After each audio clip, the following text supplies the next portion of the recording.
Hey guys, how's it going today? Estee McCrawly coming to you with another Wi-Fi battle. Today against me.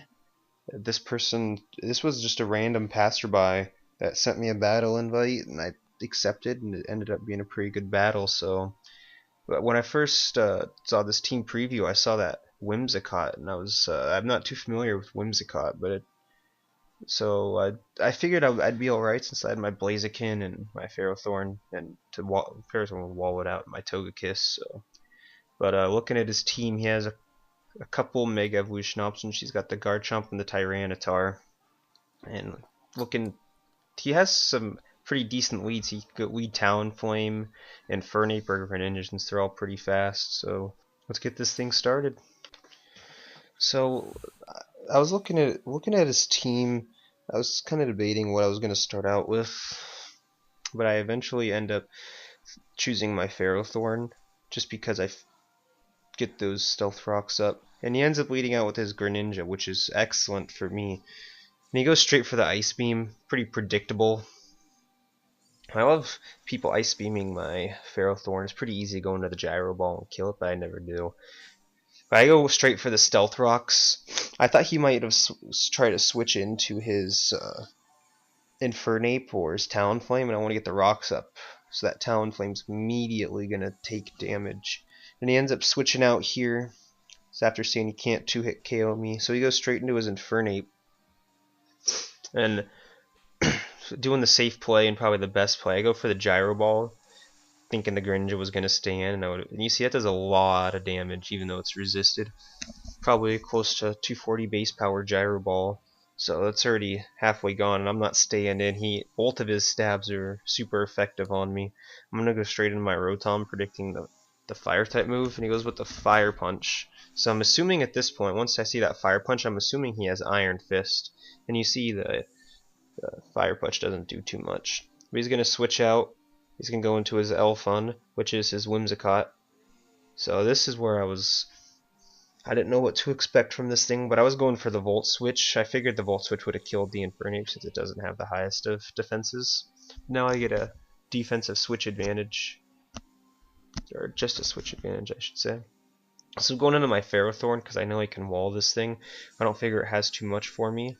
You see I get the free leftovers recovery right there. So he's going to withdraw. So it kind of tells me he doesn't have too much for my Ferrothorn. He's going to go out to Joe, which is his Tyranitar, which I have no problem with whatsoever. He's weak to both my stabs. I'm going to pull up that Sandstream, which I'm not going to take any damage from. I was going for the Gyro Ball and the Whimsicott just for the damage, and you see that does quite a bit. That does over half to the Tyranitar. And you see, reveals the Rocky Helmet right there. So I had one more Gyro Ball and I can finish him off. He goes for the Rock Slide. I don't know if that was a misclick or if he was expecting me to switch out or what, but he gets the flinch, which works out in his favor. No big deal. I didn't take too much damage anyways. But he does go for the Earthquake here, so I don't know if he wasn't thinking or if he misclicked on that Rock Slide. I'm gonna go with another Gyro Ball. Take him out.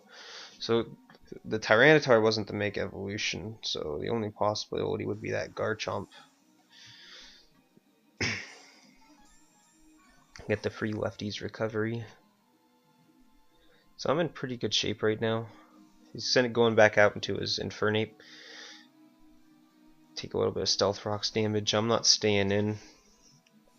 I'm not gonna get destroyed by the stabs, so I'm going back out into my Rotom.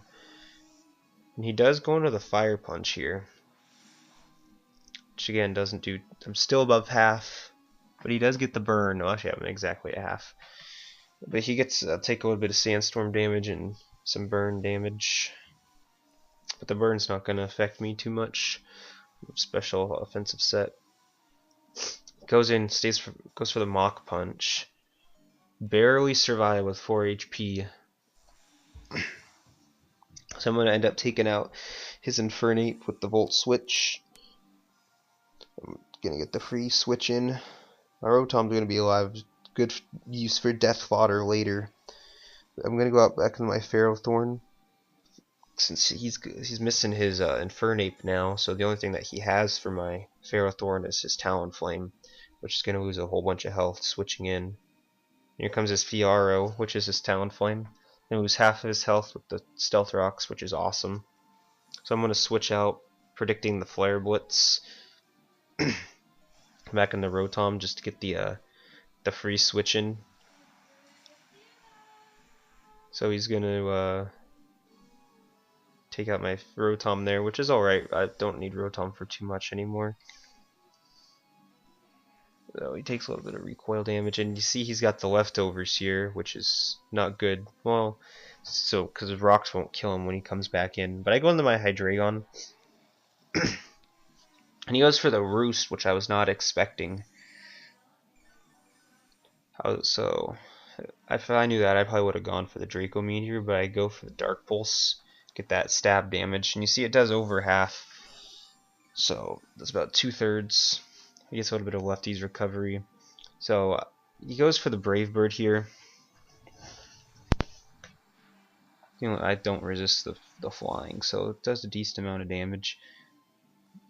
And you see, I go for the Earth Power. This was a misplay on my part. I don't know why I was expecting him to Roost again, but it wouldn't have mattered. I should have just gone for the Dark Pulse, kept on Dark Pulsing until he died. So I'm going to switch out my Hydreigon. I'm predicting the Brave Bird again.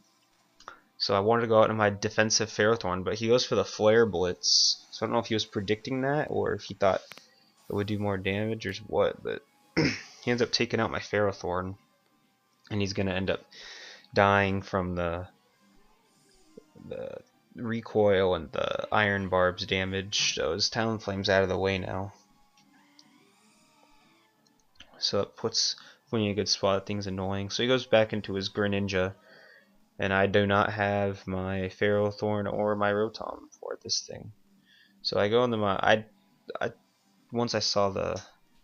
I was actually really surprised that I outsped. I don't know if this was a special offensive set or what, but I was really surprised that I was able to outspeed that Greninja.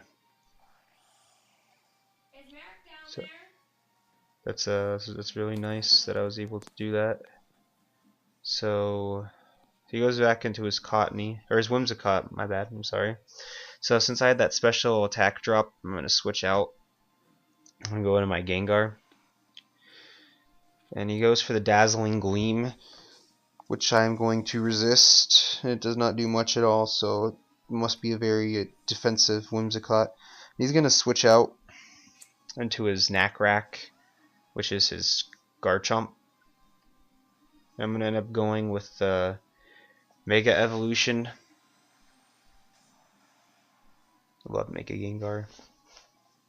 And I'm going to go with the substitute. I predicted the switch, so I went for the substitute. And here, he's going to go for the Mega Evolution. So we're going to have a Mega Evolution battle right now. He can't switch out because of my Shadow tag, but I don't know if he'd want to.